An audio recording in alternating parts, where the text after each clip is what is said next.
स्कर्दू में वोटर्स अपना हक़ राय दही इस्तेमाल कर रहे हैं, जबकि सिक्योरिटी के भी सख्त इंतजामात किए गए हैं। इस बारे में मज़ीद तफसीलात हासिल करेंगे। स्कर्दू में मौजूद हैं डॉन न्यूज़ के नुमाइंदे फरमान बल्तिस्तानी। जी फरमान, अपडेट कीजिएगा।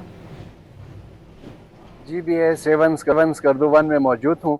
गिलगित-बल्तिस्तान असम्बली के 24 हलकों में 9,58,480 रजिस्टर्ड वोटर्स आज अपने पसंदीदा लीडर का चुनाव अपने वोट के जरिए करेंगे। मैं इस वक्त एक पोलिंग स्टेशन के बाहर खड़ा हूँ।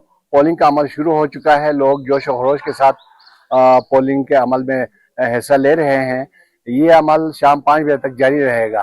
गिलगित-बल्तिस्तान असम्बली के 24 हलकों में 13,099 पोलिंग स्टेशन जबकि 2,450 पोलिंग बूथ कायम किए गए हैं। अगर उम्मीदवारों की बात की जाए तो मैं आपको बताता चलूं कि 1 दर्जन से ज़ायद सियासी पार्टियों पर मुश्तमिल 391 उम्मीदवार मैदान में एक दूसरे के मद्दे मुकाबिल है। जी शुक्रिया फरमान बल्तिस्तानी आपका।